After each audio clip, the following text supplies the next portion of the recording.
In a sport where youth and swagger reign supreme, 72-year-old Zeke Miles shuffled into Iron King's boxing gym like a relic from another era.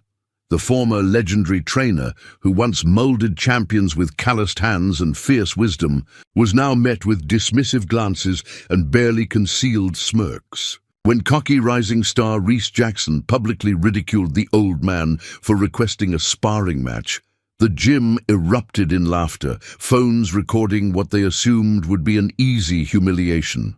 None of them recognized the quiet dignity in Zeke's eyes that had witnessed both glory and tragedy, that had walked away from boxing after his son's death in the ring decades ago. As they mocked him, Zeke simply wrapped his hands with the methodical precision that once prepared fighters for world titles. They wanted a spectacle. What they would get instead was a lesson in respect that would silence the room and change the gym forever. Just before we get back to it, I'd love to know where you're watching from today, and if you're enjoying these stories, make sure you're subscribed, because tomorrow's special episode is one you definitely don't want to miss. The afternoon sun slanted through the dusty windows of Iron King's boxing gym, casting long shadows across the worn mat.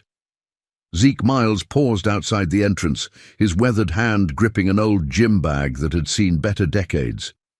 At 72, his movements were deliberate, unhurried, but there was nothing frail about the way he carried himself. He straightened his faded hoodie, adjusted his worn-down sneakers, and pushed open the door. The blast of noise hit him first. The rhythmic thwack of gloves against heavy bags, grunts of exertion, trainers barking instructions, and bass-heavy music pounding through speakers. Young men and women moved around the space with the confidence of those who belonged. Nobody looked twice at Zeke as he made his way toward the front desk. Behind the counter, Andre Thompson scrolled through his phone, barely glancing up when Zeke's shadow fell across him. Andre was in his mid-40s, with the hard physique of a former middleweight who hadn't let himself go. A gold chain with a glove pendant hung around his neck, the mark of the gym owner who wanted everyone to know it. "You lost, old man?" Andre asked, not bothering to hide his impatience. Zeke's voice was soft but clear. "Just here to watch." Andre gave him a dismissive once-over. $10 for spectators. He held out his hand, already looking past Zeke to the younger clients behind him. Zeke placed a crumpled $10 bill in Andre's palm without comment and moved deeper into the gym, finding a wooden bench in the corner. He set his bag down and sat, his eyes taking in everything. The technique of the fighters, the coaching styles, the equipment setup. He noticed loose bolts on the speed bags, improper wrapping techniques, and countless small details that would be invisible to anyone who hadn't spent a lifetime in the sport. Across the gym, Rhys Jackson bounced on his toes, his muscled frame glistening with sweat as he hammered a combination into the heavy bag. At 23, Rhys was Iron King's rising star. Fast hands, dynamic footwork, and a social media following that brought a steady stream of fans and new members to the gym. He paused between sets to take a selfie, flexing for his followers. "Yo, check this out," Rhys called to his training partner, nodding towards Zeke. "Grandpa's scoping out his comeback tour." The joke rippled through the nearby fighters, drawing snickers. Zeke didn't react, his eyes steady on a young woman working alone in the far corner. Maya Johnson moved with natural talent, but frustrated intensity. Each punch she threw was technically sound, but lacked something: connection, flow, certainty. At 24, she was one of the few women who trained seriously at Iron King's, her determination evident in the way she restarted the same combination over and over, never quite satisfied. The hours passed. Fighters came and went. Zeke remained, watching, taking mental notes as flashy but ineffective techniques were praised, while fundamentals were glossed over. When the crowd thinned in the early evening, he finally stood and stretched his back. Maya was still there, now, hitting the speed bag with diminishing returns, her timing increasingly off as fatigue set in. Zeke walked slowly toward the water fountain near her station. On his way back, he paused.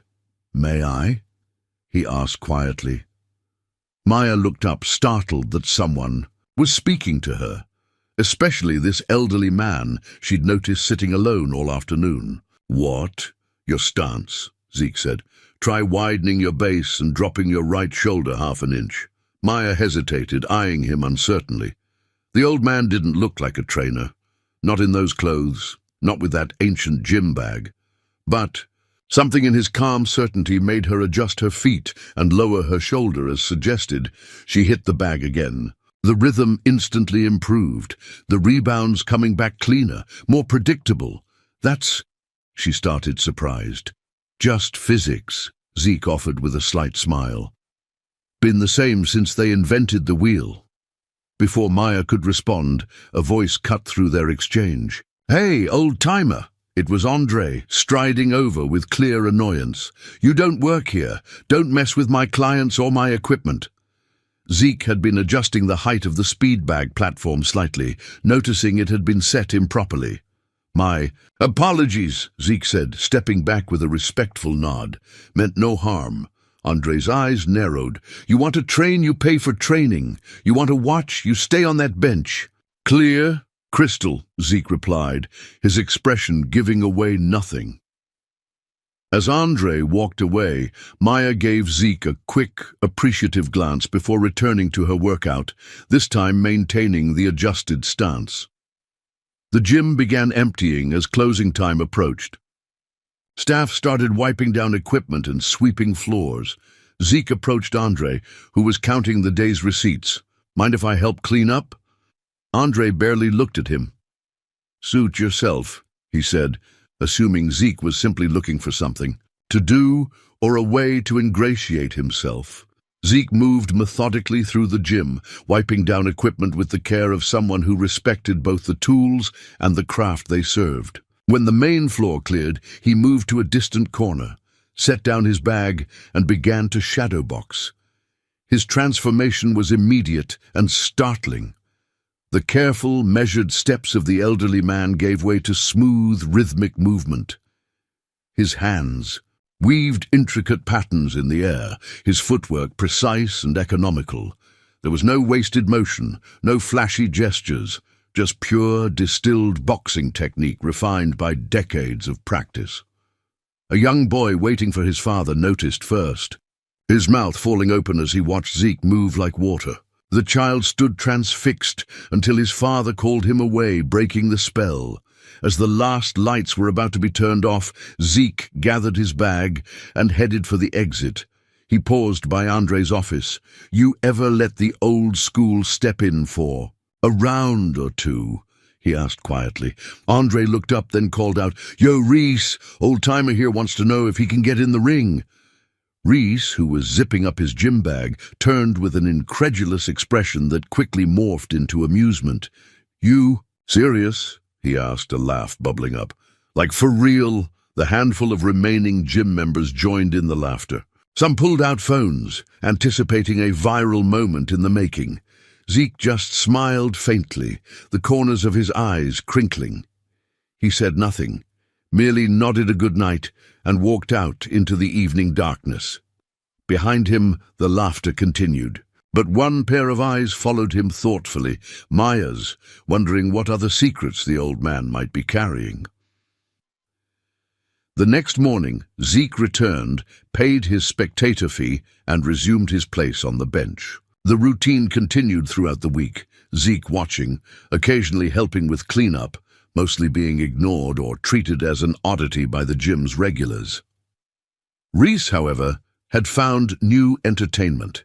He began filming himself, mimicking an elderly boxer hunching over, pretending to have back pain mid-punch, and shuffling around the ring with exaggerated slowness. "Today, on Boxing with Grandpa," he announced to his phone camera, "we're gonna learn how to hit the bag without breaking." A hip! His followers ate it up, the videos garnering thousands of likes. During these performances, Zeke remained expressionless, his eyes revealing nothing. But in quiet moments, when the gym was nearly empty, Maya began to notice him. She'd implemented his stance adjustment with remarkable results, and curiosity drew her to observe his solo, shadow boxing sessions from a distance. One evening, she approached him directly. "That thing you showed me last week," she said without preamble. "It worked." Zeke nodded. "Good fundamentals always do. Would you mind looking at my hook? Coach Miguel says I telegraph it." Zeke glanced around to ensure Andre wasn't nearby. "Show me!"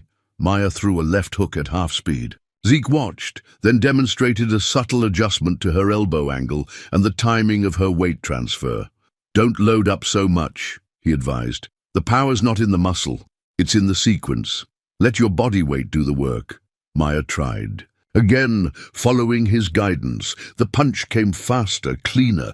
"Where'd you learn all this?" she asked. "Around," Zeke replied. Then, seeing her genuine interest, he added, "Boxing's been the same for centuries. The basics don't change, just get forgotten sometimes." Over the next few days, their exchanges became a subtle routine. Maya would work on her own, then find a moment to ask Zeke a specific question. His answers were always concise, practical, and immediately effective. During one such conversation, he told her, "Don't fight for them to notice. Fight so they can't ignore." The words stuck with Maya, replaying in her mind during her next sparring session with Tamara, a ranked fighter from a crosstown gym. Normally, Maya would tire by the third round, becoming defensive and predictable. This time, she incorporated Zeke's defensive drills, subtle head movement, better footwork, perfectly timed counters. Miguel Ramirez, the head coach and Andre's longtime friend, watched with growing interest as Maya not only survived the full session, but landed clean combinations in the final round.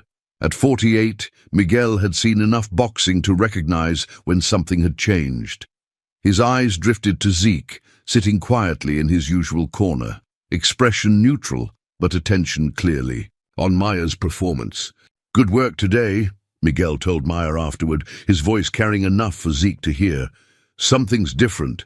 Keep it up." Reese, who had been filming himself for a day in the life video, overheard the exchange and frowned slightly. Later, as Maya was gathering her gear, he approached her. "Saw you went the distance with Tamara," he said, his tone a mixture of respect and suspicion. "Where'd that come from?" Maya shrugged. "Just working harder." "Yeah? Or maybe taking advice from the crypt keeper over there?" Reese nodded towards Zeke. "What's it to you?" Maya challenged. "Nothing. Just saying might want to learn from winners, not some rando who probably got his boxing knowledge from watching Rocky on repeat." Maya's hands tightened around her bag straps. "You don't know anything about him." "And you do?" Reese laughed. "What, he's secretly Muhammad Ali's best friend? Come on." "At least he's not spending half his training time taking selfies," Maya shot back, her temper flaring. Reese stepped closer, his voice dropping. "Watch yourself, Maya. Andre's got big plans for this gym, and they don't include charity cases or geriatric wannabes." Maya moved forward, fist clenching, but Zeke's quiet voice cut through the tension. "Not worth it," he said from a few feet away, his eyes steady on hers. "Save it for the ring." Reese smirked but backed off, returning to his entourage of followers. That evening, as the gym emptied, Miguel approached Zeke directly for the first time. "You boxed before?" he asked without preamble. Zeke nodded. "Some? Professional. In another life," Zeke replied. Miguel studied him. "You've been helping Maya." It wasn't a question, but Zeke answered anyway. "Small things. She's got natural talent." "She does," Miguel agreed. "But talent only goes so far without proper guidance." He paused. "Andre runs this place, but I oversee the training. You want to work with her officially, we can talk about it." Before Zeke could respond, Andre's voice boomed across the gym. "Miguel, need you in the office." Miguel sighed. "Think about it," he told Zeke, then walked away. The following day, Maya arrived early to find Reese tampering with her hand wraps, dousing them with water, and hiding them behind equipment, a juvenile prank meant to disrupt her training. Zeke, who had been helping the maintenance staff with a broken locker, witnessed the entire thing. As Reese turned to leave, Zeke stepped into his path. "Problem?" Reese asked, cocky smile in place. "Seems like it," Zeke replied calmly. "Those aren't yours." Reese's smile widened. "What are you gonna do? Shake your cane at me?" The gym had started to fill, several members watching the exchange with interest. Maya entered, immediately sensing the tension. "You got a lot of energy," Zeke said quietly. "Why not put it in the ring?" A hush fell over the nearby fighters. Reese's eyebrows shot up in surprise, then amusement. "You challenging me?" he asked incredulously. Zeke nodded once. 3 rounds, just to see if I still remember anything." By now, Andre had emerged from his office, drawn by the unusual silence in his normally boisterous gym. "What's going on?" he demanded. Reese turned, grinning broadly. "Gramps here wants to spar with me." Andre looked between them, momentary confusion giving way to calculating interest. "For real?" 3 rounds, Zeke repeated. "No headgear, just gloves and mouth guards." Andre burst out laughing. "You know what? Let's do it this Friday. We'll live stream it."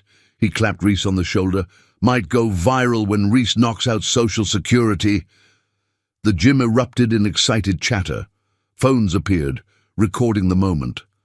Maya pushed through the crowd. "To reach Zeke, are you crazy?" she whispered urgently. "He's half your age and in his prime." Zeke's eyes remained on Reese, who was already playing to the cameras, promising his followers the knockout of the century. "Age is just a number," Zeke said. "Pride is something else entirely." As the crowd dispersed, Miguel watched from the doorway of his office, his expression troubled. He retreated inside, pulling an old cardboard box from beneath his desk. Inside were stacks of boxing magazines from decades past. He began flipping through them methodically, a suspicion forming in his mind. An hour later, he froze, staring at a yellowed cover from 1982. There, standing behind a charismatic young champion, was a younger version of Zeke, intense, focused, commanding. The headline read, "The Mind Behind the Champ, Ezekiel Zeke Miles." Miguel sat back, the magazine, trembling slightly in his hands as the implications sank in. The old man wasn't just some former boxer. If this was the same Zeke Miles, they had a legend in their midst. One of the greatest trainers the sport had ever known, a man who had disappeared from the boxing world so completely that many assumed he was dead, and in 3 days he would step into the ring with Reese Jackson, Iron King's prized fighter, in front of a live streaming audience. Word of the upcoming sparring match spread through the boxing community like wildfire. Reese's social media followers tripled overnight as anticipation built. Most viewers tuned in expecting a comedy, the cocky young star versus the delusional old man. Few suspected they might be witnessing the resurrection of a ghost. Talia Wright wasn't most people. As a young sports journalist researching untold stories of boxing legends, she had developed an instinct for authenticity. When she stumbled across the same article Miguel had found, something clicked. She began digging deeper, pulling archives. From boxing's golden era, cross-referencing names and faces. Meanwhile, the atmosphere at Iron King's had transformed. Sides were forming, most rallying behind Reese with mockery and bets on how quickly the old man would fall, while a small contingent, including Maya, watched Zeke with growing curiosity and respect.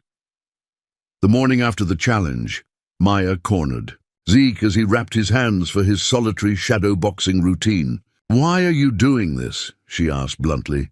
"You don't need to prove anything to these people." Zeke continued rapping, the worn fabric moving through his fingers with practiced precision. "Sometimes silence gets too loud," he said finally, "and sometimes you need to remind the world what it forgot." "What did the world forget about you, Zeke?" Maya pressed.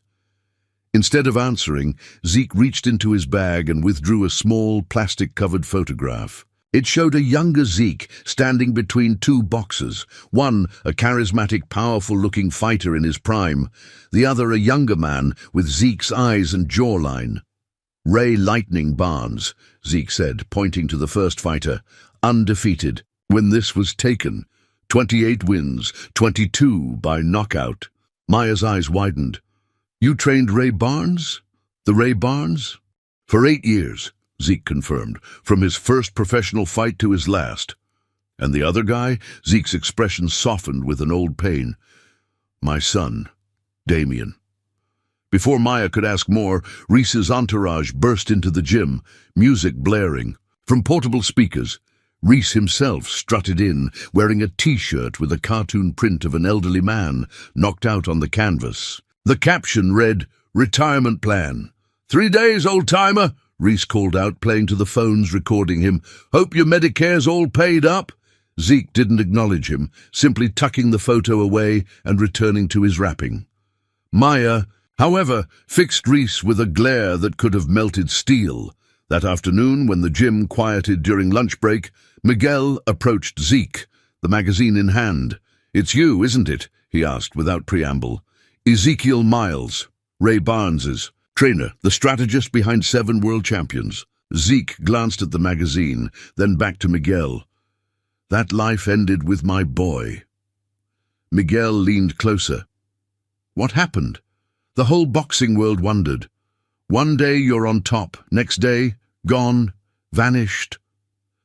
"Some things can't be fixed by staying," Zeke replied, his voice carrying a finality that discouraged further questions. Later that day, Talia arrived at the gym, notepad in hand, press credentials displayed prominently.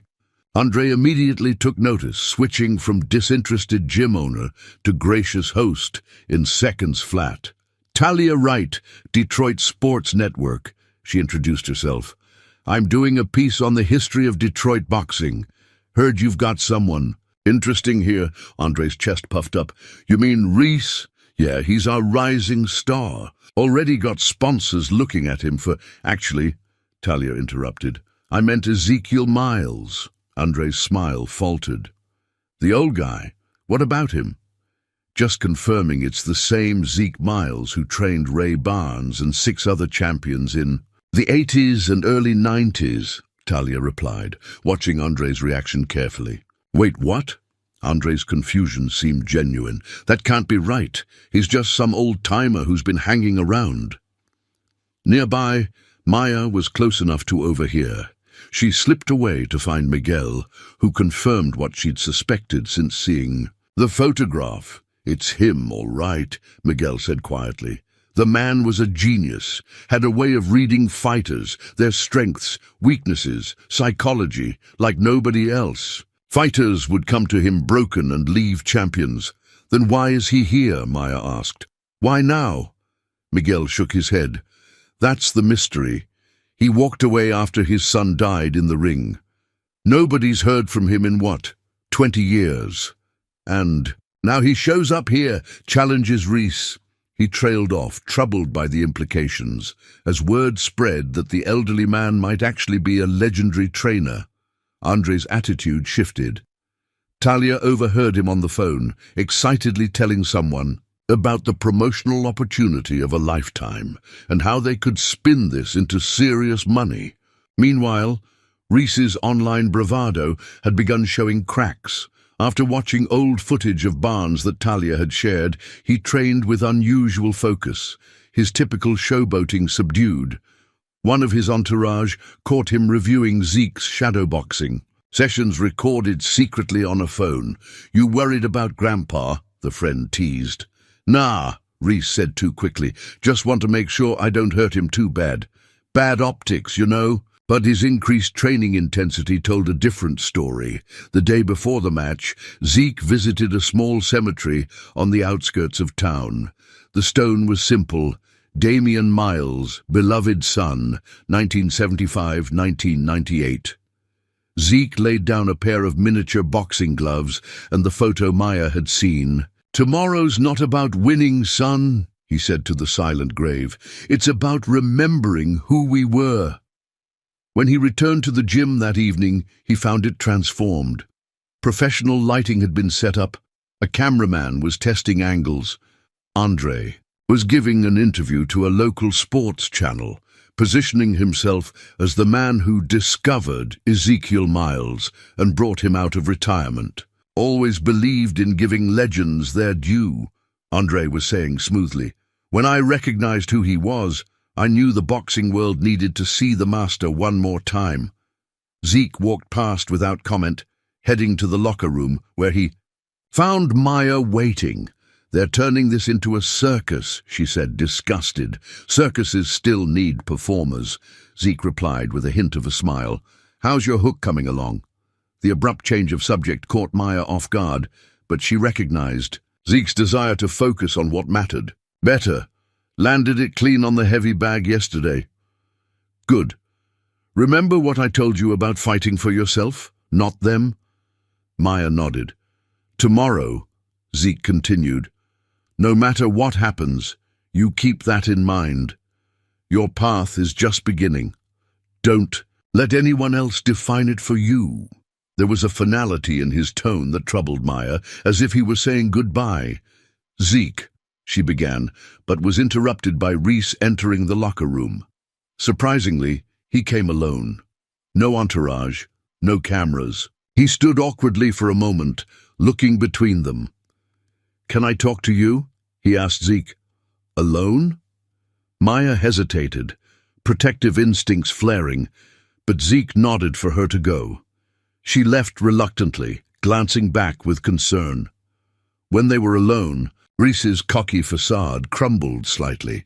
"Look, I've been watching footage of Ray Barnes. That was really you training him." Zeke nodded. "Then why?" Reese gestured vaguely at Zeke's modest appearance, the old gym bag, the worn clothes. "Why all this? You could be making serious money as a trainer." "Money doesn't heal everything," Zeke said simply. Reese shifted uncomfortably. "About tomorrow. All that stuff online, the trash talk, it's just promotion, you know? No disrespect. Intended. Respect is earned in the ring," Zeke replied. "Not before, not after." Reese seemed about to say more, then thought better of it. He nodded once and left, his bravado visibly diminished. The morning of the match arrived with unexpected media presence. What had started as a gym stunt had evolved into a legitimate boxing story, the return of a legendary trainer to the ring after decades of obscurity. Talia's preliminary article had gone viral overnight, drawing attention from sports networks beyond their local market. Andre was ecstatic, giving interviews left and right, positioning himself as the visionary who had orchestrated the whole thing. Miguel watched with growing disgust, eventually pulling Zeke aside. "You know he's using you, right?" Miguel said quietly. "Whatever your reasons for doing this, just know that Andre's going to milk it for everything it's worth." Zeke nodded. "Some lessons need an audience," he replied cryptically. By noon, the gym was packed. Temporary seating had been arranged around the ring. Phones were out, live streams already active. The energy was electric, a bizarre mix of mockery, curiosity, and for those who understood the significance of Zeke's identity, reverence. In the locker room, Zeke prepared methodically. He wrapped his hands with the same precision he'd shown decades earlier, preparing champions for title fights. His movements were unhurried, deliberate, focused. Maya found him there, sitting quietly on a bench, eyes closed in concentration. "Everyone's talking about you out there," she said. "They're saying you're going to embarrass yourself." Zeke opened his eyes, a calm certainty in them that steadied her nerves more than her own. "The only person who can embarrass me is me," he said. "And I made peace with my limitations a long time ago." Maya hesitated, then impulsively hugged him. "Show them," she whispered. "Show them all." As Zeke stepped out toward the ring, the crowd's reaction shifted from amused anticipation to something more complex. He moved with the quiet dignity of someone who had nothing to prove, yet everything to demonstrate. Those who had come expecting a sideshow suddenly sensed they might be witnessing something else entirely. Reese entered from the opposite side, his usual theatrical entrance subdued. He had opted for simple training gear rather than his customary flashy outfits. The look in his eyes was different too. Focused, respectful, perhaps even slightly apprehensive. As they met in the center for the referee's instructions, Reese extended his glove in a gesture of sportsmanship that surprised many of his followers. Zeke touched gloves in return, his expression betraying nothing of what would follow. "For 8 years," Zeke confirmed, "from his first professional fight to his last." "And the other guy?" Zeke's expression softened with an old pain. "My son, Damien." Before Maya could ask more, Reese's entourage burst into the gym, music blaring from portable speakers. Reese himself strutted in, wearing a t-shirt with a cartoon print of an elderly man knocked out on the canvas. The caption read, "Retirement Plan. 3 days, old-timer," Reese called out, playing to the phones recording him. "Hope your Medicare's all paid up." Zeke didn't acknowledge him, simply tucking the photo away and returning to his rapping. Maya, however, fixed Reese with a glare that could have melted steel.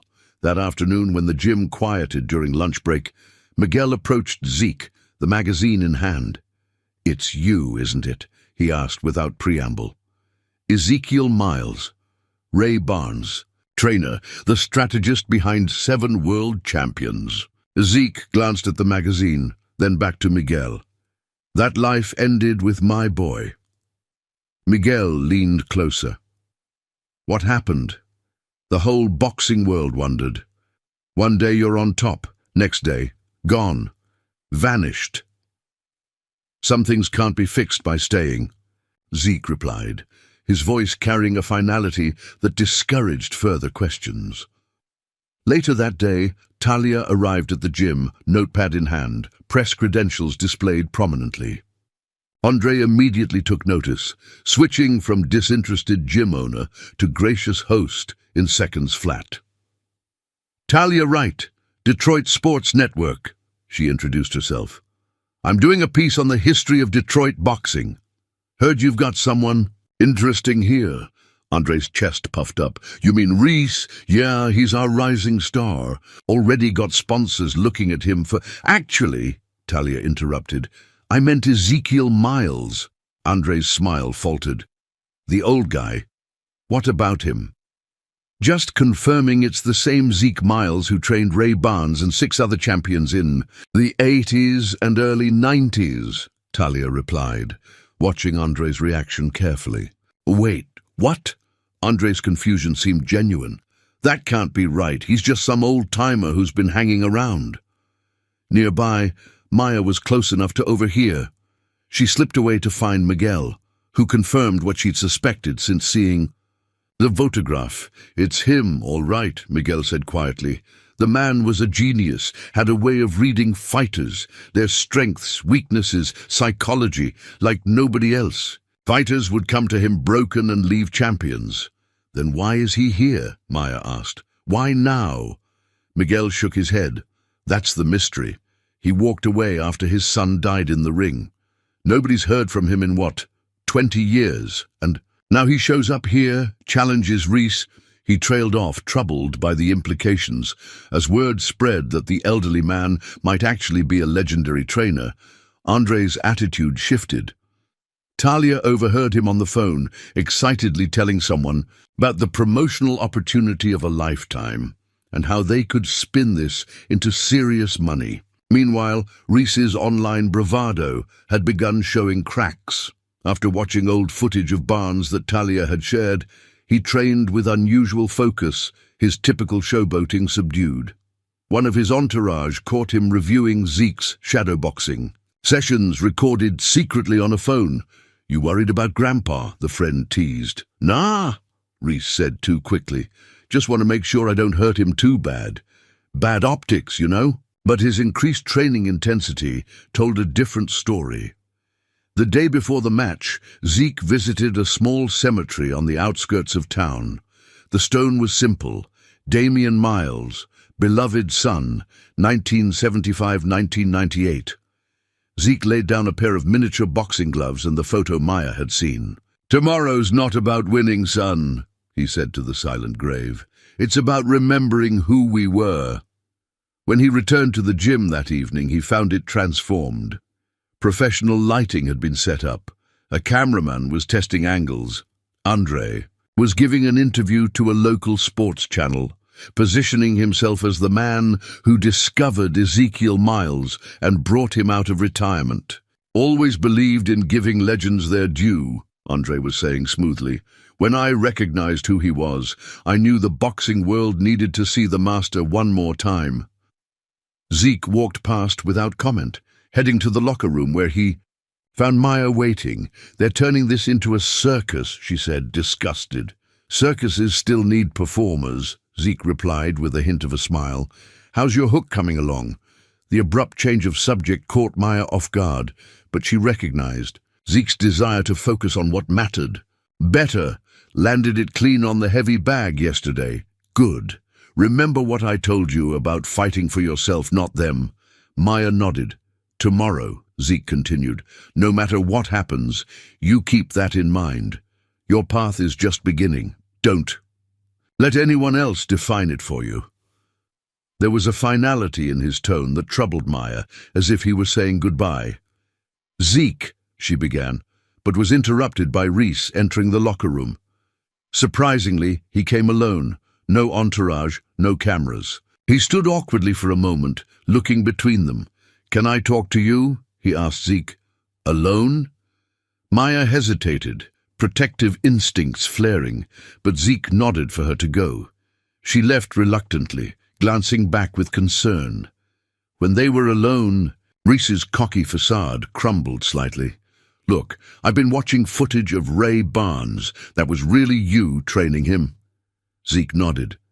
"Then why?"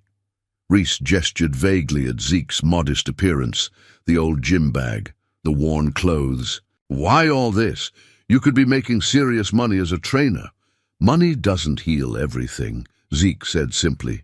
Reese shifted uncomfortably. "About tomorrow, all that stuff online, the trash talk, it's just promotion, you know? No disrespect."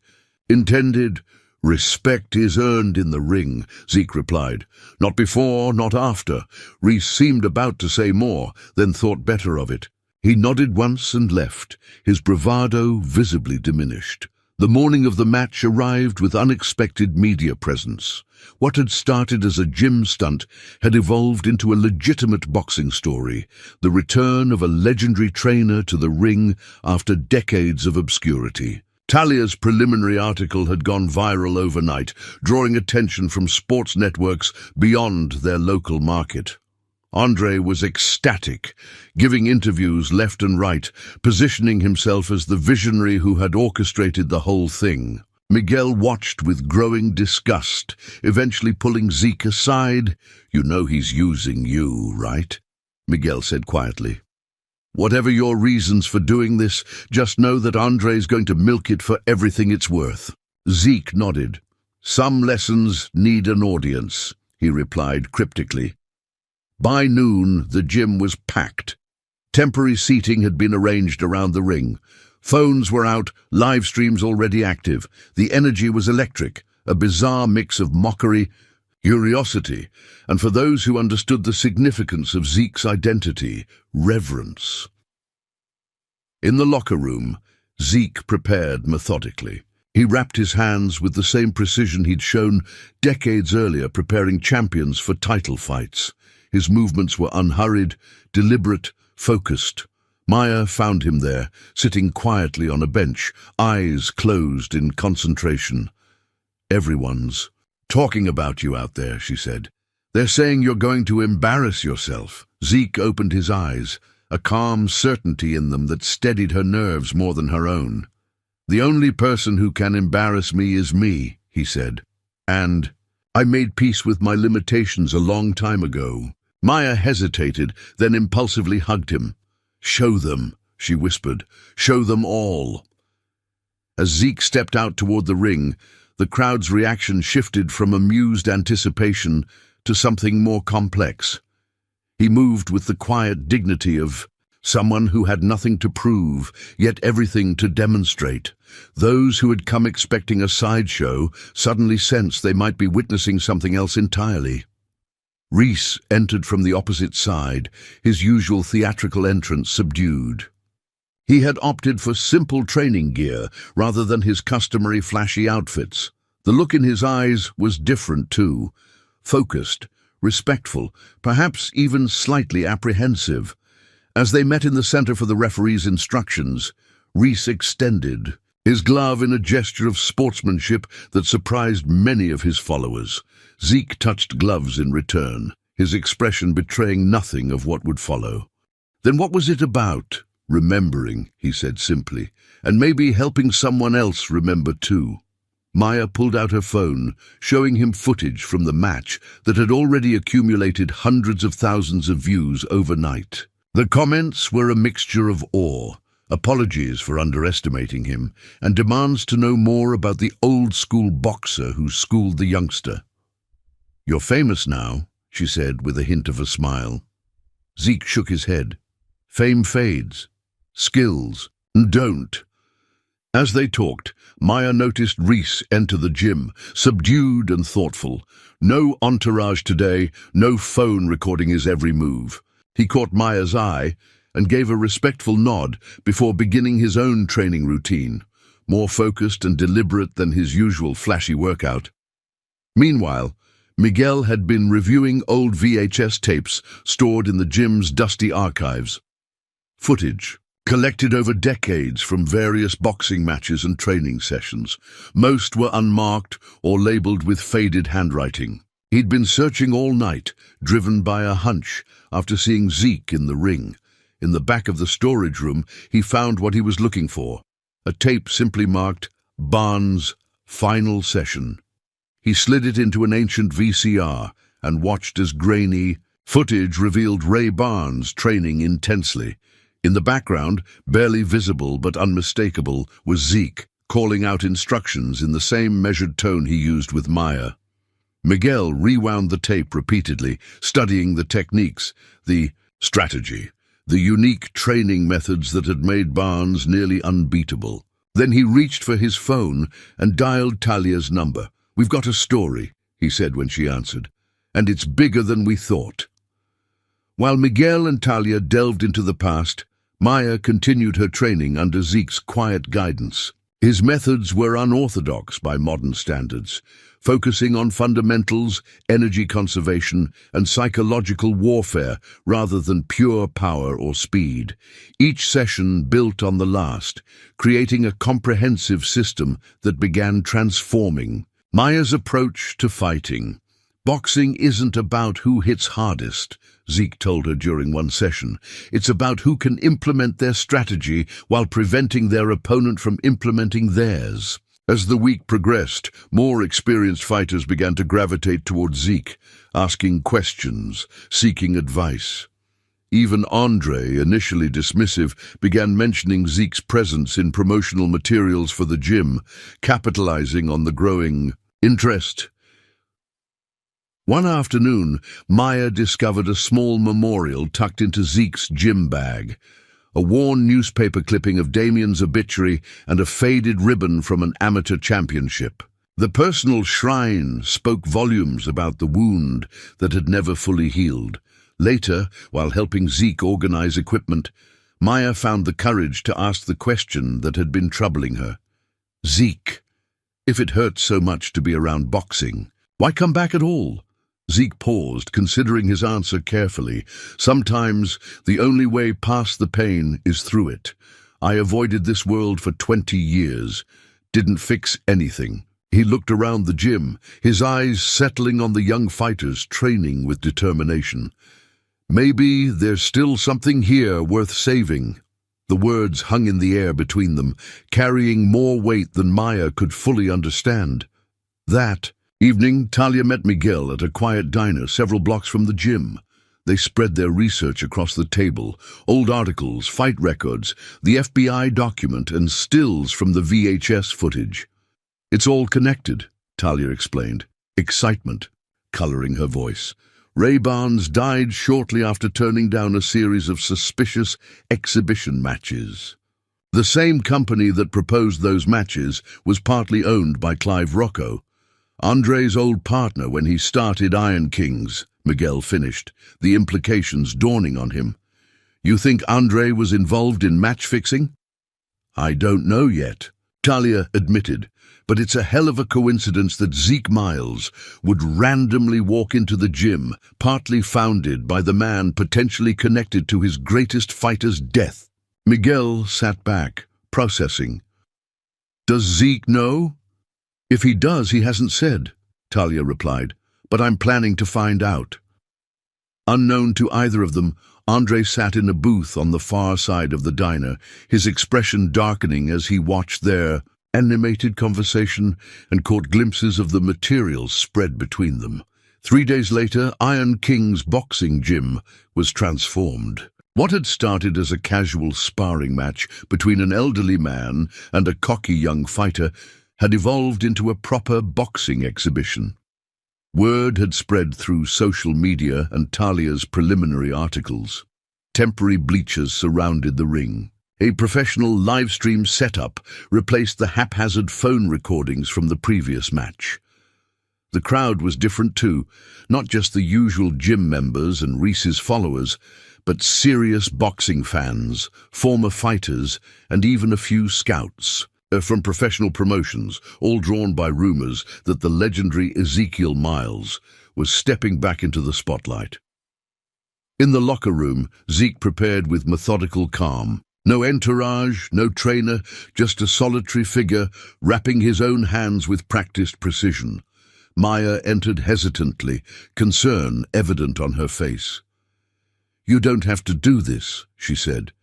"You've already made your point." Zeke smiled faintly. "Not quite. Some lessons take more than one session." "Reese has been training differently since your last match," Maya warned. "More focused, more serious." "Good," Zeke nodded. "Maybe he's finally learning something."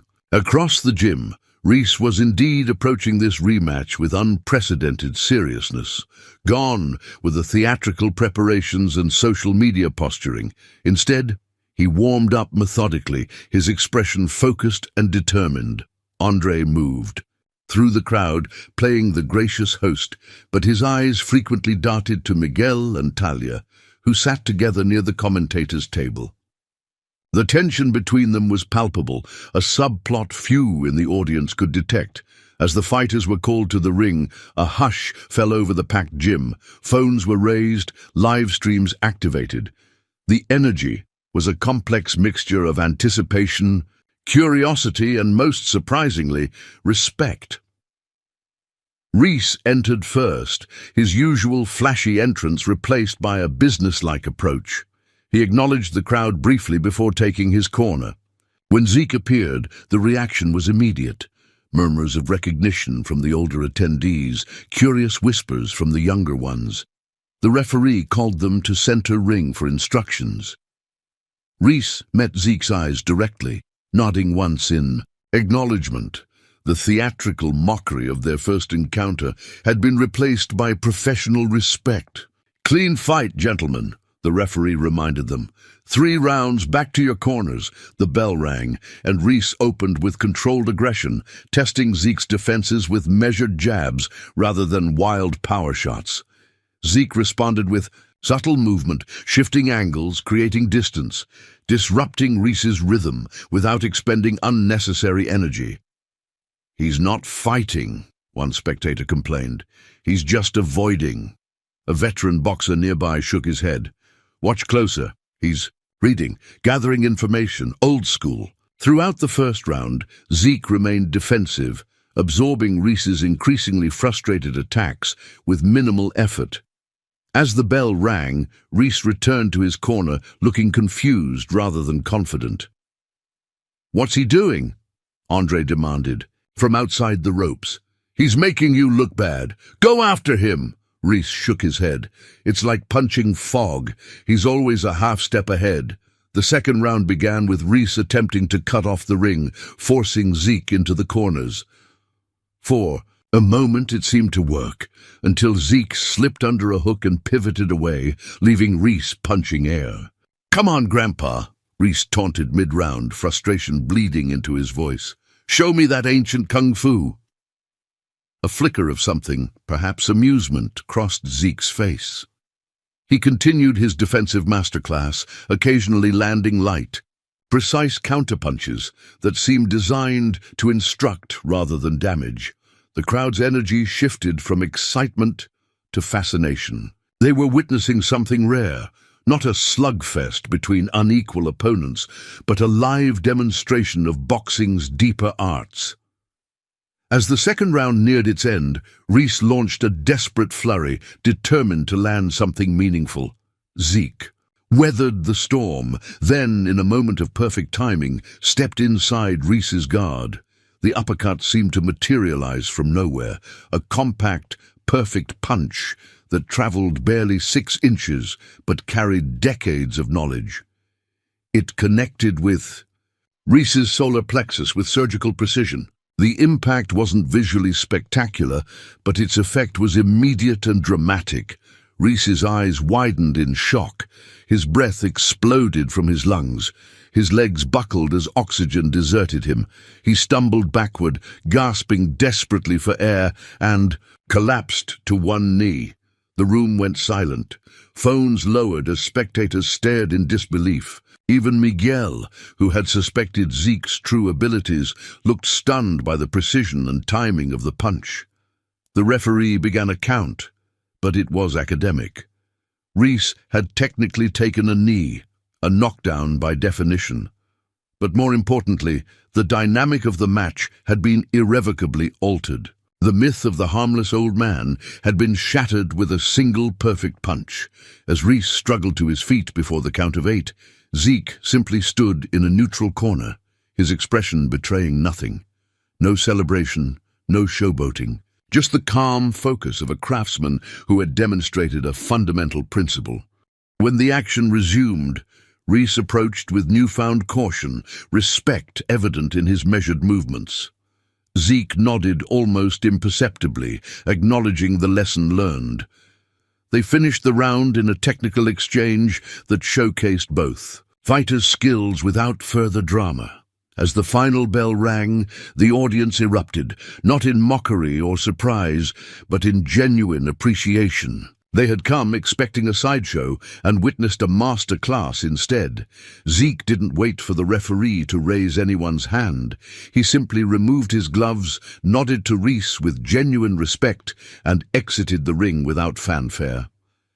The gesture spoke volumes. This had never been about winning or losing. It had been about teaching, about remembering, about reclaiming something that had been lost.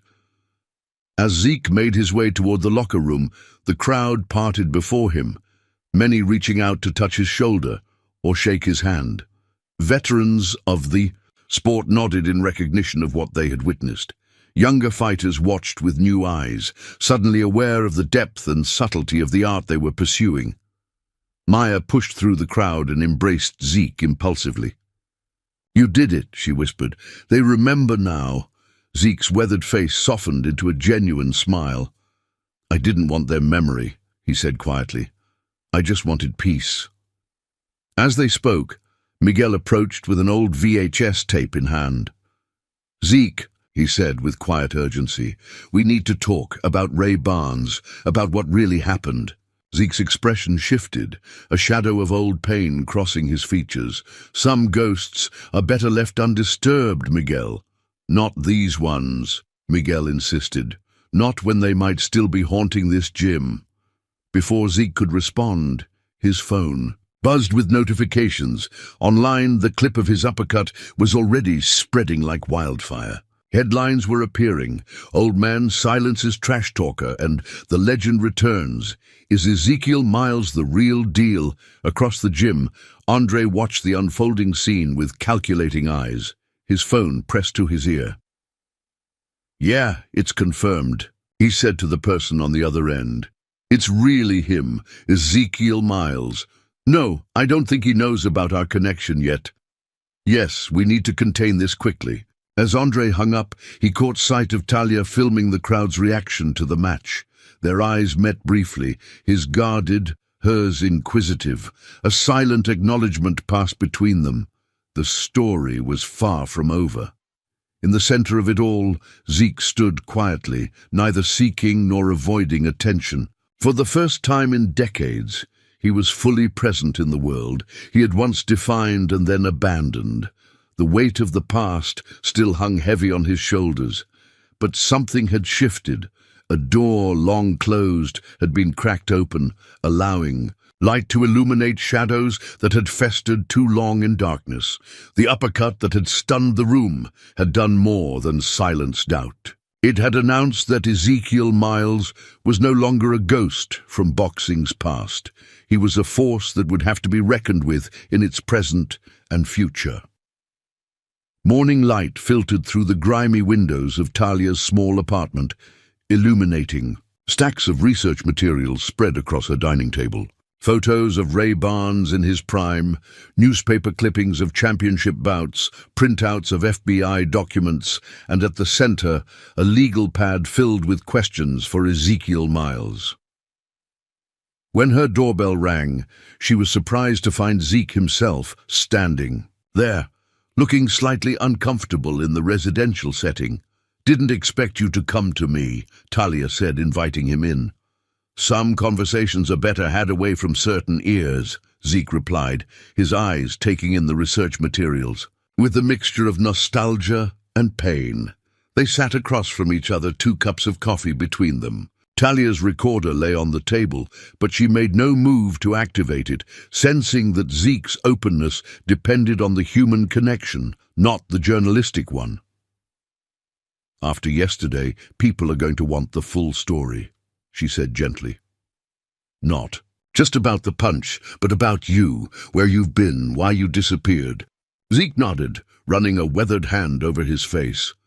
"I was nobody special at first. Just another young man back from Vietnam with too many nightmares and not enough direction. Boxing gave me discipline when I needed it most." As he spoke, Talia took notes, capturing the journey of a returning veteran who found purpose in the structured violence of the ring, how it channeled his demons into something productive, how he'd fought his way through the middleweight division with more heart than talent, eventually retiring with a respectable but unspectacular record. "The training came natural to me," Zeke continued. "Could always see what others were doing. Wrong, even when I couldn't fix it in myself. Started working corners, building a reputation for turning around struggling fighters." "Then Ray Barnes came along," Talia prompted. A ghost of a smile crossed Zeke's face. "Ray was lightning in a bottle. Raw talent like I'd never seen. Everyone wanted a piece of him. My job wasn't just training him, it was protecting him from the vultures." For almost an hour, Zeke detailed his rise from unknown trainer to the architect behind one of boxing's most dominant champions.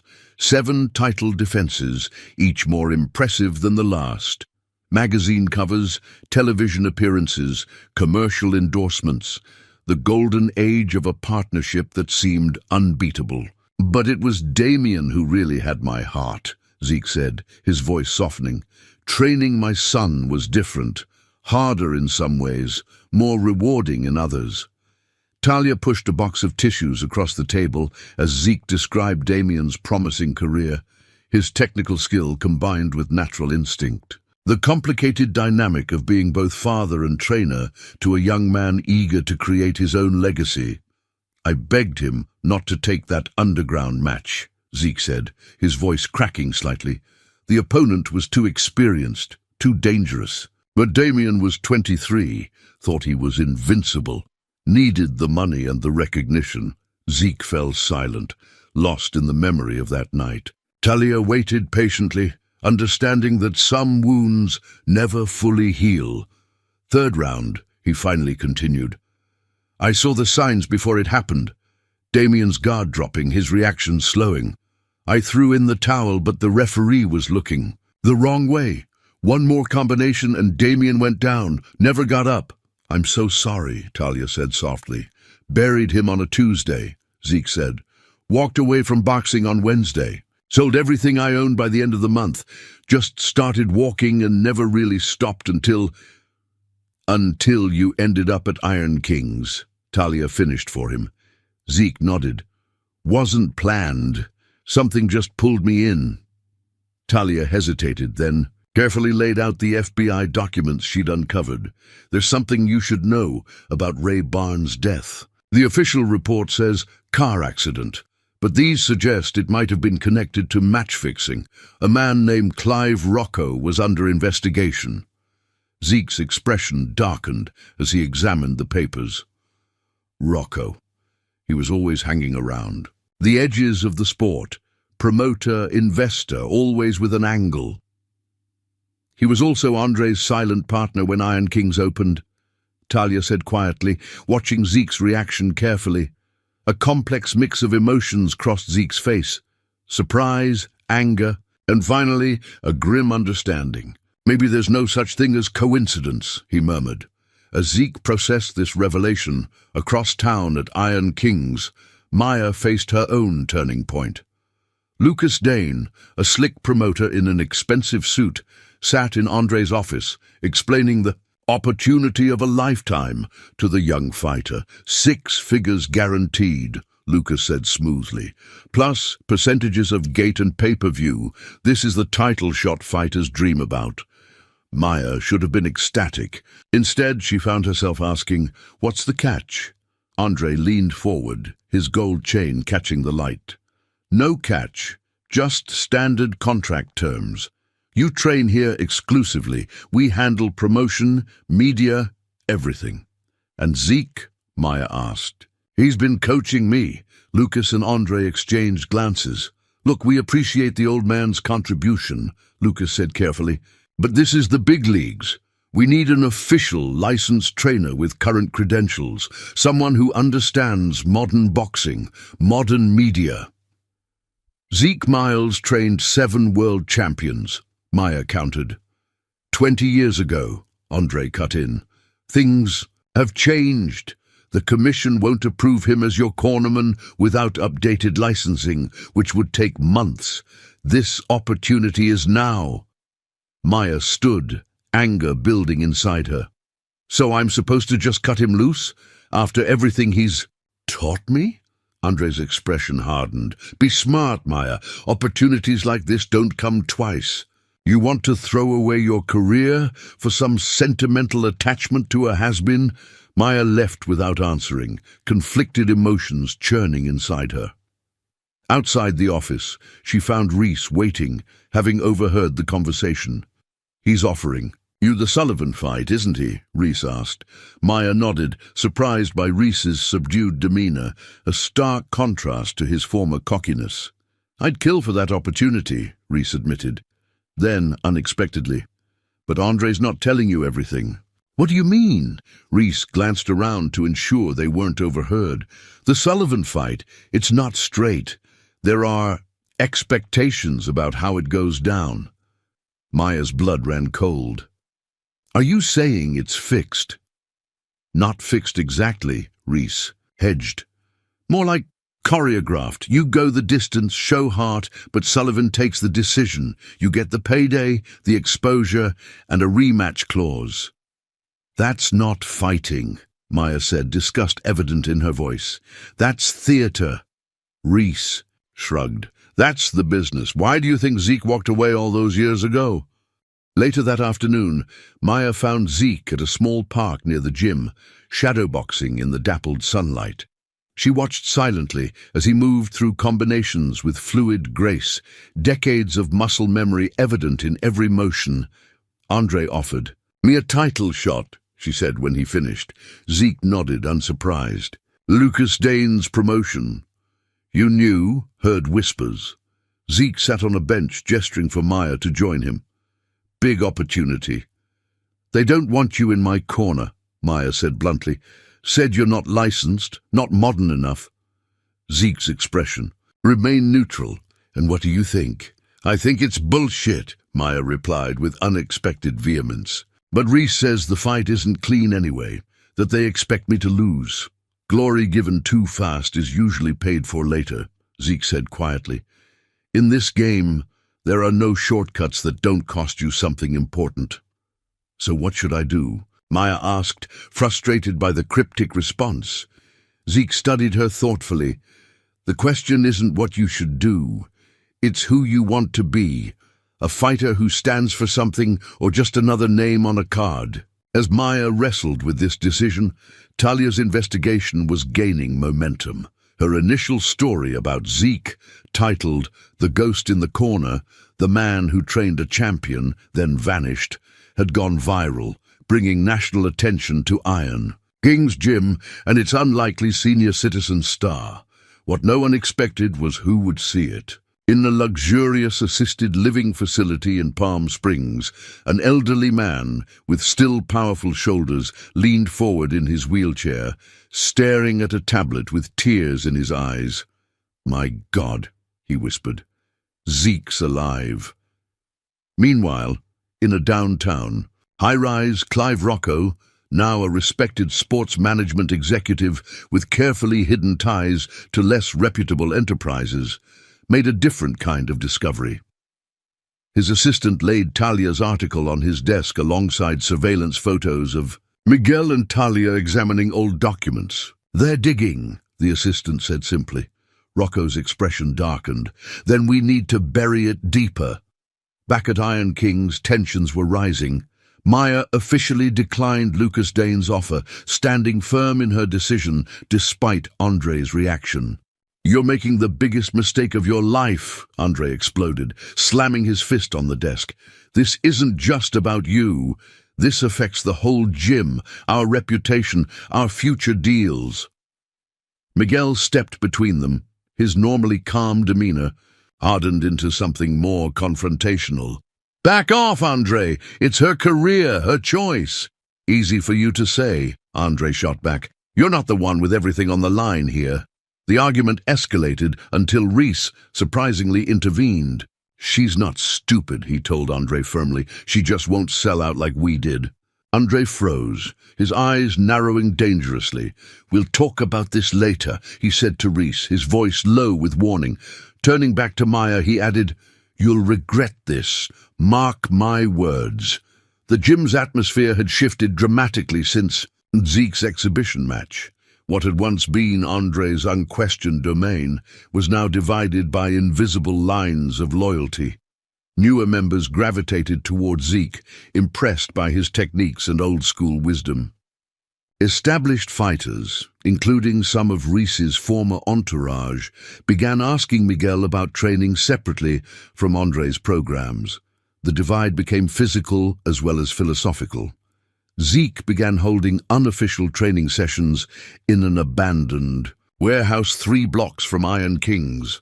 At first it was just Maya and surprisingly Reese. Soon word spread. Underdogs from other gyms started showing up, drawn by rumors of the legendary trainer's resurrection. While researching the history of Iron King's for her expanding story, Talia made a disturbing discovery. Lucas Dane, the promoter pushing for Maya's title fight, wasn't just another boxing businessman. His company's financial records, accessible through public filings, showed complex connections to shell corporations that ultimately linked back to Clive Rocco's organization. "He's laundering Rocco's money," Talia explained to Miguel over coffee, "using legitimate fights as cover for moving funds from less legitimate enterprises." "And fixing outcomes to guarantee returns," Miguel added grimly. "This goes deeper than I thought." Their investigation didn't go unnoticed. The next morning, Miguel found his car vandalized, windows smashed, a single boxing glove left on the driver's seat with a note, "Stay in your lane." Rather than intimidating him, the threat only strengthened Miguel's resolve. That afternoon, he began quietly moving equipment out of Iron King's, preparing for a more permanent break. At the warehouse, Zeke's training philosophy was taking root. His methods were unorthodox by modern standards, focusing on fundamentals, energy conservation, and psychological warfare rather than pure athleticism or punching power. Boxing isn't about who's strongest, he told his growing group of students. It's about who can think clearly when strength starts to fail. Maya thrived under this approach. Zeke taught her a brutal, old-school defensive strategy, nicknamed the shell, passed down from military boxing traditions. It involved subtle body positioning, precise head movement, and the disciplined conservation of energy that had once made Ray Barnes nearly untouchable in the ring. "My son never mastered this," Zeke told her privately during one session. "Too aggressive, too eager to impress. Learn to protect yourself first, and the opportunities to attack will multiply." Reese, surprisingly, became Maya's most dedicated training partner. The humbling experience of the exhibition match had transformed him. The social media showboating disappeared, replaced by genuine dedication to improvement. He challenged Maya daily, pushing her limits while simultaneously discovering his own. "You two remind me of someone," Zeke commented one evening as they sparred. He didn't elaborate, but his eyes held a mixture of pride and remembered pain that suggested he was seeing ghosts from his past. Perhaps Ray and Damien, reincarnated in these new, hungry fighters. As word of Zeke's warehouse session spread, Andre made one final attempt to bring the situation under control.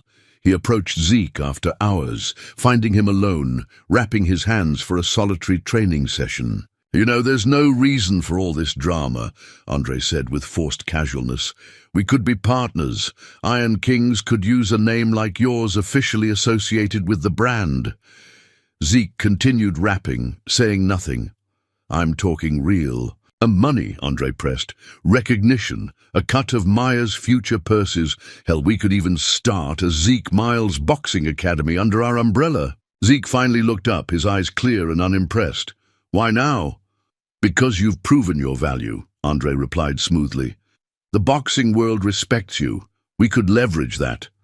"Leverage," Zeke repeated, the word hanging between them like an accusation. "That's always been the problem with this business. Everyone looking for an angle." Andre's friendly facade cracked slightly. "Don't be naive. This is how the world works. You play the game, or you get played." "I'd rather die broke than bow to liars," Zeke said quietly. Andre's expression hardened. "You don't understand what you're walking away from, or what you're walking into." "I understand exactly who I'm dealing with," Zeke replied, his gaze steady. "Question is, do you?" The split became official a week later. Miguel resigned as head trainer at Iron Kings, taking several fighters with him. Andre, leveraging his business connections, quickly replaced them with flashier names, shifting the gym's focus toward entertainment and social media presence rather than traditional boxing excellence. Meanwhile, in the warehouse space that Miguel had begun renovating, a different kind of boxing community was taking shape. Old-school equipment replaced digital training aids. Fundamentals trumped flash.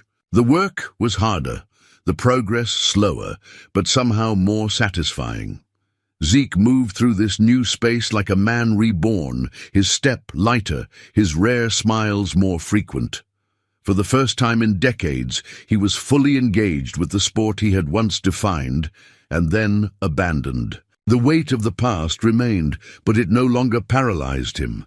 The first official test of this new approach came when Maya's fight was rebooked at a small but nationally streamed venue. Without Lucas Dane's promotion, the purse was smaller, the opponent less prestigious, but the fight was honest, without hidden expectations or choreographed outcomes. Complications arose immediately. The local boxing commission, influenced by Andre's connections, insisted that Zeke couldn't be licensed as Maya's official cornerman in time for the bout. The promoter, unwilling to risk his relationship with the commission, regretfully informed them that Andre would need to be listed as trainer of record. "This is bullshit," Maya fumed in the warehouse after receiving the news. "Everyone knows you're my trainer."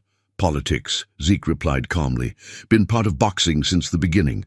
We'll work around it." Together with Miguel, they developed a system of coded hand signals and pre-agreed tactics that would allow Zeke to communicate with Maya even from the audience. Miguel would serve as her official cornerman, translating Zeke's guidance between rounds. "It's not ideal," Miguel admitted, "but it keeps us in the game while we fight the bigger battle." As fight night approached, Reese uncovered a final, troubling detail. Through his connections with other fighters, he learned that Maya's opponent, Carla, the Butcher Velez, had been approached by Lucas Dane's organization.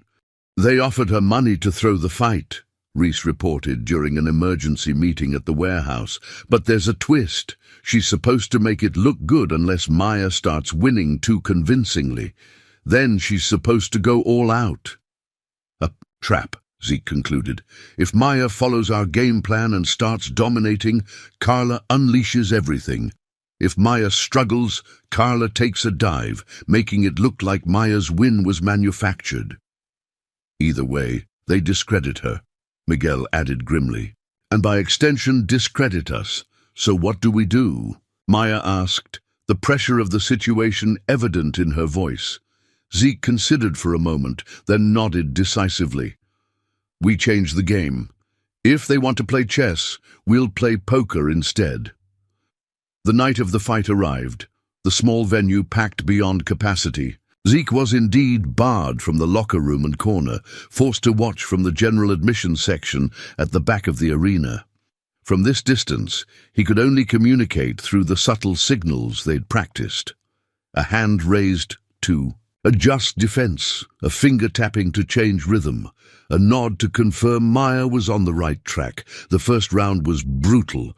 Carla came out aggressive, clearly not following any script, testing Maya with heavy combinations and relentless pressure. Maya, caught off guard by the intensity, struggled to implement her game plan. "Something's wrong," Miguel muttered between rounds, glancing toward Zeke in the crowd.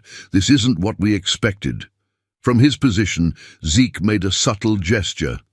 Patience, adapt, survive. In the second round, Maya recovered her composure. She implemented the shell defense, making herself a frustratingly elusive target. Carla's aggression began working against her as she expended energy on punches that found only air or gloves. From the audience, Zeke gave almost imperceptible nods of approval. Miguel, catching these signals, translated them into specific technical advice between rounds. "She's loading up too much on the right. Use that dip and pivot we practiced. Create angles." By the third and fourth rounds, the crowd realized they were watching something special. Maya wasn't just surviving. She was implementing a masterclass in defensive boxing that frustrated her increasingly desperate opponent. Commentators began remarking on the old-school style, reminiscent of fighters from decades past. In the VIP section, Lucas Dane watched with growing concern, Andre beside him. "This isn't going as planned," Lucas muttered. "Carla's getting outclassed." "She's using Miles' techniques," Andre replied, his expression dark. "Look at the defensive shell. The counter-timing. That's pure Zeke." "Pull her now," Lucas ordered. "Tell her to end this before it gets worse."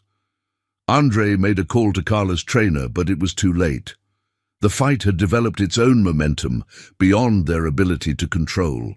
In the final round, frustration got the better of Carla. She threw a desperate, illegal elbow that caught Maya on the temple. The crowd gasped as Maya stumbled, momentarily dazed. The referee issued a warning, but didn't deduct a point. For a dangerous moment, it seemed the fight might slip away. Then Maya's eyes found Zeke in the crowd. His expression was calm, confident, a silent reminder of everything they'd worked toward. Maya recovered, reset her stance, and launched the 5-punch combination they'd drilled hundreds of times in the warehouse. Left jab, right to the body. Left hook, feint, straight right. Each punch flowed into the next with perfect timing, the final right hand catching Carla flush on the chin as she attempted to counter. Carla dropped to her knees, the crowd erupting as the referee began his count. Though she beat the count at 8, the fight's outcome was no longer in doubt. Maya controlled the final minute with the poise of a veteran, securing a victory that no one could claim was anything but earned. As the decision was announced, unanimous for Maya, media swarmed the ring. Reporters thrust microphones in her face, asking about her stunning performance and future plans. Maya ignored them all, pointing instead to the back of the arena. "He's my coach!" she called out, her voice carrying above the crowd noise. "Ezekiel, Miles, he's the reason I won tonight." The cameras swiveled, finding Zeke standing quietly in the general admission section. For the first time since his return to the boxing world, he didn't shy away from the attention. Instead, he nodded, a rare tear forming in the corner of his eye, not for the victory itself, but for the public acknowledgement of a legacy he had thought forever lost. As the crowd chanted his name, Zeke realized that something fundamental had shifted. The past would always be there, with its triumphs and tragedies. But perhaps, just perhaps, there could be a future as well. Maya's victory over Carla the Butcher Velez catapulted her from local curiosity to legitimate boxing prospect overnight. Sports websites that had initially covered her story as a human, Interest Piece, the young female fighter mentored by a rediscovered legend, now analyzed her technique with serious consideration. Boxing insiders noted the distinctive style, economical movement, perfect defensive positioning, precisely timed counters. The hallmarks of Ezekiel Miles. 3 weeks after the fight, Maya received an unexpected call. A major promotion wanted her for their upcoming card, not as an undercard novelty, but as the co-main event. The opponent, Jasmine Sullivan, the current lightweight champion. It was the same opportunity Andre and Lucas had dangled before, but now offered through legitimate channels with no strings attached. There was, however, one significant condition. "They're insisting Andre be in your corner," Miguel explained during a meeting at their warehouse gym, which they'd officially named Second Round, since he's still technically your trainer of record with the commission. "That's ridiculous," Maya protested. "Everyone knows Zeke trains me." "Politics and paperwork," Zeke said with a resigned shrug. "Been this way forever." Talia, who had been documenting their journey for what had evolved from an article into a book project, offered a solution. "What if we accelerate Zeke's licensing? I've made some contacts covering this story. People who could push it through before the fight." "Too risky," Miguel countered. "Andre has too many friends in the commission. They'd find a reason to delay or deny it." "Then we work with what we have," Zeke decided. Just like last time, they developed an elaborate system, hand signals, coded phrases, pre-planned strategies for every possible scenario. Miguel would relay Zeke's instructions from the audience to Maya between rounds. It wasn't ideal, but it would have to suffice. What they didn't anticipate was the promotion's insistence on a major venue, a downtown arena with strict security protocols that would make their informal communication system nearly impossible. Zeke would be relegated to the general admissions section, too far away for effective signaling. The night before Maya was scheduled to sign the contract, Reese appeared at the warehouse with troubling news. "I've been doing some digging," he said, glancing around to ensure they weren't overheard. "The Sullivan fight, it's not what you think." "What do you mean?" Maya asked, tensing immediately. "It's not about boxing anymore," Reese explained. "It's about silencing you, all of you. Andre's been talking to Rocco.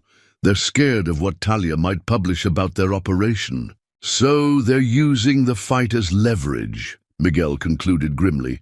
Reese nodded. "The plan is to make sure you lose badly. Sullivan knows the deal. She's going to come at you with everything, no holding back. They want to discredit you, discredit Zeke's methods, make it look like your win against Velez was a fluke.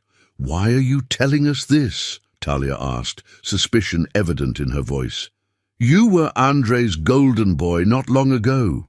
Reese looked down, genuine shame crossing his features. "Because I was part of it before.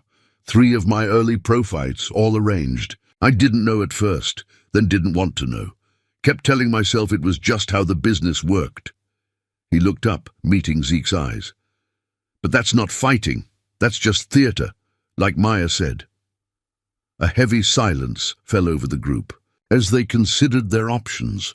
"We could walk away," Miguel suggested. "Find another promotion, build Maya's record properly, and let them keep controlling the narrative." Talia shook her head.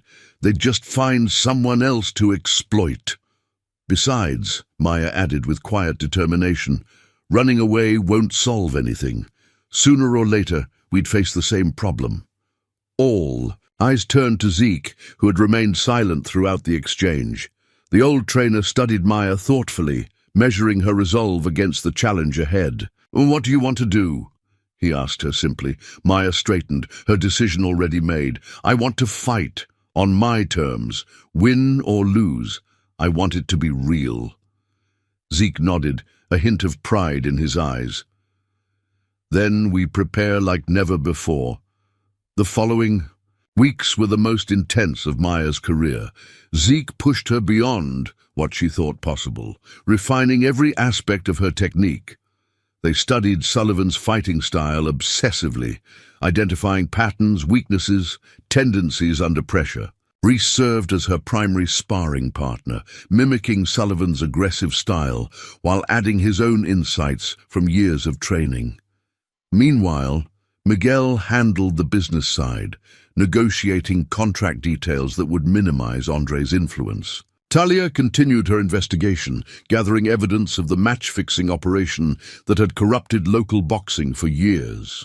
The fight was scheduled for a Saturday night in June. The promotional machine went into overdrive. Billboards, television spots, social media campaigns. Sullivan versus Johnson, champion versus contender. Andre featured prominently in the marketing, positioned as the mastermind behind Maya's rise. Zeke was notably absent from all official materials. On the morning of the fight, Zeke visited Damien's grave, as he had before his own match with Reese. This time, he brought Maya with him. "I never got to see him fulfill his potential," Zeke said, quietly, as they stood before the simple headstone. "That was the hardest part, knowing what could have been." Maya remained respectfully silent, understanding the weight of the moment. "Whatever happens tonight," Zeke continued, "remember that winning isn't everything. How you fight, that's what defines you." That evening, the arena buzzed with anticipation. Celebrities and boxing royalty filled the front rows. Television cameras positioned for the national broadcast. Security was tight, with credentials checked at every access point, making it impossible for Zeke to get anywhere near the fighters' area. In the locker room, Maya prepared methodically, Reese helping with her raps while Miguel reviewed final strategy notes. Andre arrived late, already playing to the cameras that followed him. "Ready for your big moment?" he asked with manufactured enthusiasm, clapping Maya on the shoulder. She said nothing, focusing on her mental preparation. "Look," Andre continued, lowering his voice, "whatever beef we have, tonight we're on the same team. Let's put on a great show." "I'm not here to put on a show," Maya replied coldly. "I'm here to fight." Andre's smile tightened. "Just remember who got you this opportunity." "I remember exactly who got me here," Maya said, her eyes meeting his steadily.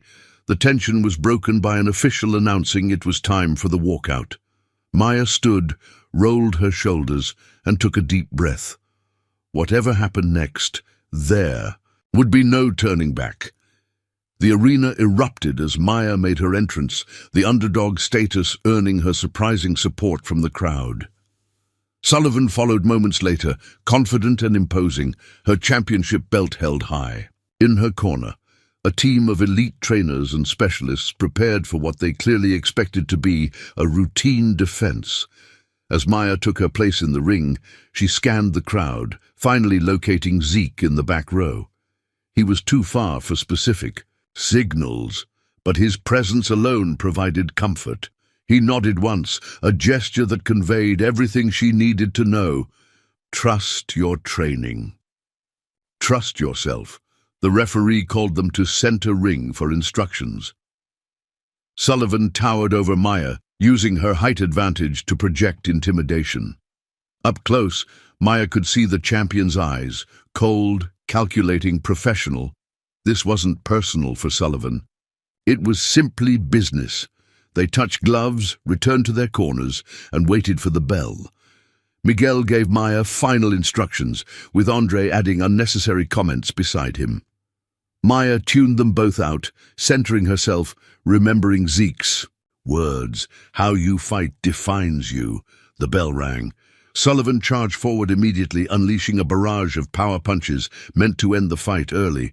The crowd roared as Maya was driven back against the ropes, covering up against the onslaught. In her corner, Andre smirked, already seeing the outcome he'd been promised. What no one except Zeke recognized was that Maya was implementing the shell, absorbing the initial storm while gathering valuable information about Sullivan's timing and patterns. By the end of the first round, Sullivan had thrown dozens of punches, but landed few clean shots. She returned to her corner breathing heavily, already frustrated by Maya's elusive defense. "She's overwhelming you," Andre said between rounds loud. "Enough for nearby cameras to pick up. You need to throw more punches." Miguel, following the plan they'd developed with Zeke, ignored him. "Keep reading her," he whispered. "She's loading up, telegraphing the right hand. Counter after the third punch in her combination." The second round saw a subtle shift. Maya began timing Sullivan perfectly, slipping punches by millimeters and countering with precise shots that caught the champion off guard. The crowd's energy transformed as they realized this wasn't going to be the mismatch many had predicted. By the third and fourth rounds, commentators were openly discussing the surprising technical battle unfolding. "Johnson is showing remarkable poise for a relative newcomer," one observed. "That defensive shell is reminiscent of old-school fighters, very effective against Sullivan's power-punching style." In the VIP booth, Lucas Dane watched with mounting concern. "This isn't going according to plan," he muttered to his associate. "Sullivan was supposed to dominate." "She's trying," the associate replied. "The girl's better than we thought." Sullivan's frustration became increasingly evident as the middle rounds progressed. She had expected an easy night's work, but found herself in a chess match against an opponent who seemed to anticipate her every move. Her trainer urged more aggression between rounds, pushing her to break through Maya's defense with sheer power and volume. In Maya's corner, tension grew between Miguel and Andre. "She needs to be more aggressive," Andre insisted, playing to the cameras. "She's letting Sullivan dictate the pace." "She's following the game plan perfectly," Miguel countered. "Sullivan's tiring herself out." As the championship rounds approached, Sullivan's team grew desperate. During the break before round 10, her head trainer whispered something that caused Sullivan to nod grimly. When the bell rang, she came out with reckless abandon, throwing caution to the wind in search of a knockout. The change in tactics momentarily caught Maya off guard. A wild overhand, right connected partially, sending her stumbling backward. Sullivan pressed the advantage, launching a flurry of punches that forced Maya to cover up against the ropes. The crowd rose to their feet, sensing a potential turning point. In the back row, Zeke watched calmly, trusting in Maya's preparation. Even from this distance, he could see she wasn't hurt, just momentarily overwhelmed by the champion's desperation. As Sullivan continued her assault, she grew increasingly reckless. In her eagerness to finish the fight, she threw a vicious elbow during a clinch, clearly intentional, clearly illegal. It caught Maya on the temple, opening a small cut and momentarily dazing her. The referee stepped in, issuing a stern warning but no point deduction. The partisan crowd booed the dirty tactic. Blood trickled down Maya's face as she regained her composure during the brief pause. In that critical moment, her eyes found Zeke in the crowd. 20 rows separated them, but the connection was immediate and profound. His expression conveyed everything she needed: calm confidence, unwavering belief. When action resumed, something had changed in Maya. The defensive shell gave way to controlled aggression. She stepped forward, no longer content to counter, now dictating the exchanges. Sullivan, who had expended tremendous energy in her failed attempt to end the fight, found herself retreating for the first time. Maya launched the 5-punch combination. They had drilled endlessly: jab, body shot, hook, feint, straight right. Each punch flowed into the next with perfect precision, the culmination of countless hours in the warehouse. The final right hand caught Sullivan flush as she attempted to counter, sending her mouthguard flying and her legs buckling. The arena erupted as Sullivan stumbled backward, desperately grabbing the ropes to remain upright. For a breathless moment, it seemed the champion might go down. Though Sullivan survived, the dynamic of the fight had irrevocably shifted. Maya pressed her advantage through the final round, her technique crisp even as fatigue set in for both fighters. When the final bell rang, the crowd gave both women a standing ovation. Maya raised her hands, not in certain victory, but in the knowledge that she had fought on her terms, without compromise. The judges' scorecards were announced: 115, 1-13, 114, 114, 115, 113.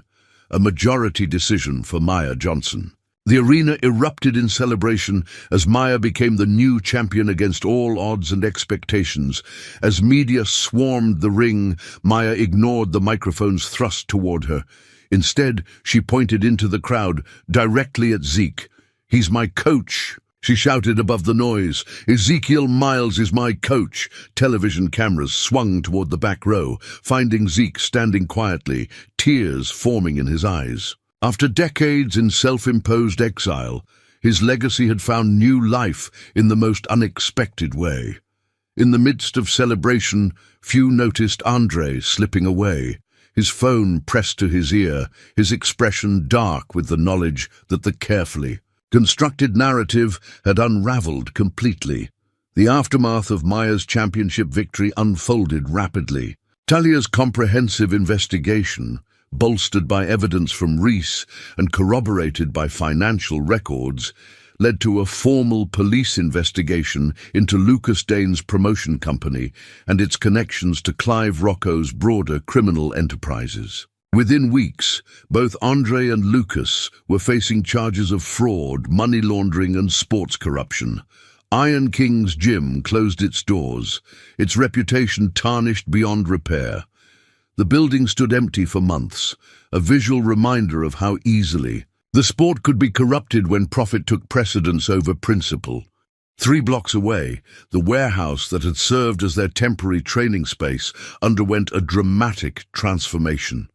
Miguel and Zeke, using Maya's championship earnings as seed money, renovated the building into a proper boxing gym. They named it Damien's Corner, focusing on ethical training and mentoring inner-city youth who might otherwise lack direction, much as boxing had once provided structure for a young Zeke returning from Vietnam. The gym's opening drew significant media attention, with Zeke reluctantly stepping into the spotlight as its spiritual center.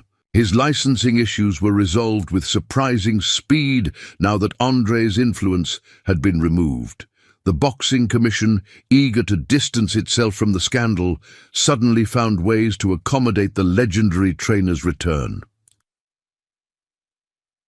At Maya's insistence, her first title defense was scheduled at a venue near Damien's Corner, with proceeds benefiting youth boxing programs throughout the city. Zeke, now officially her trainer of record, would be in her corner for the first time in an official capacity. Meanwhile, Reese found himself at a crossroads. His social media following had actually grown after his association with the scandal became public. many appreciating his eventual stand against corruption. Influencer deals and exhibition opportunities flooded his inbox, offering substantial paydays for minimal effort. To everyone's surprise, he turned them all down. Instead, Reese began coaching kids at Damien's Corner, finding unexpected fulfillment in passing on what he'd learned from Zeke. His technical knowledge, combined with a newly developed patience, made him a natural teacher.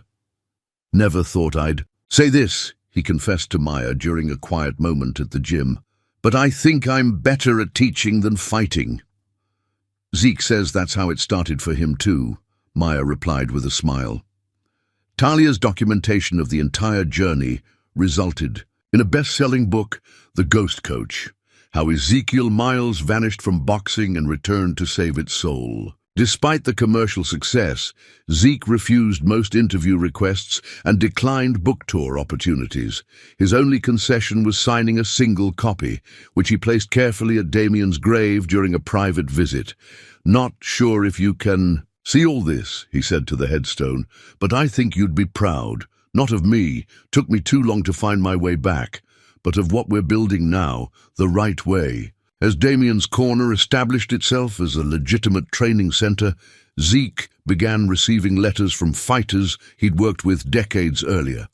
Most expressed gratitude for his influence during their careers. One, from a former middleweight contender long thought to have died of addiction issues, particularly moved him. "You walked away after tragedy, and I understood why," the letter read. "I nearly followed the same path. Thank you for saving me before I lost myself too. Seeing you back in the corner gives an old fighter hope." The gym quickly became more than just a training facility. It transformed into a community center, a safe haven for kids with limited options. Zeke instituted a mandatory tutoring program alongside boxing training, insisting that education took precedence over athletic development. "Boxing won't last forever," he told his young charges. "What's up here?" He tapped his temple. "That's what carries you through life." Maya's career flourished under Zeke's official guidance. Her distinctive style, technical, disciplined, efficient, earned her respect throughout the boxing world. During post-fight interviews, she never failed to credit Zeke's influence, repeatedly telling reporters, "He taught me how to fight without becoming the enemy." 6 months after Damien's Corner opened, Zeke arrived early one morning to find the gym already occupied. A class of children, none older than 12, were mimicking his footwork drills under Reese's supervision. They moved with comical seriousness, their faces scrunched in concentration as they practiced the fundamentals he had been teaching for decades. Zeke stood in the doorway, unnoticed, a smile softening his weathered features. For the first time in years, he felt the weight of the past lifting, not gone completely, but balanced by something new: hope, purpose, future. Later that same day, after the gym had emptied for the evening, Zeke remained alone in the ring. The space was quiet, except for the rhythmic sound of his breathing as he shadow-boxed softly in the dimness. His movements were unhurried, each punch and pivot flowing into the next with the grace that came from decades of practice. As he completed a combination, a single tear rolled down his cheek, not from sorrow this time, but from a complex mixture of gratitude and acceptance. The journey that had begun with mockery and disrespect had led him back to his true calling. The Invisible Man had become a mentor, a guide, a living connection between boxing's past and its future.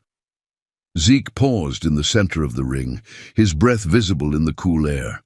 Then, in a gesture that would have been unthinkable months earlier, he smiled, a genuine, unguarded expression of peace, and bowed slightly to an invisible opponent. Not in defeat, but in acknowledgement of the eternal cycle of teaching and learning, of falling and rising, of loss and redemption. Outside, dawn was breaking over the city, golden light filtering through the gym's windows. A new day, a fresh start, And for Ezekiel Miles, finally, a sense of coming home. Have you ever wondered what legacies lie hidden in the people we so easily dismiss? If this story moved you, hit that like button and subscribe for more tales of redemption, respect, and second chances that will make you think twice about who deserves your attention.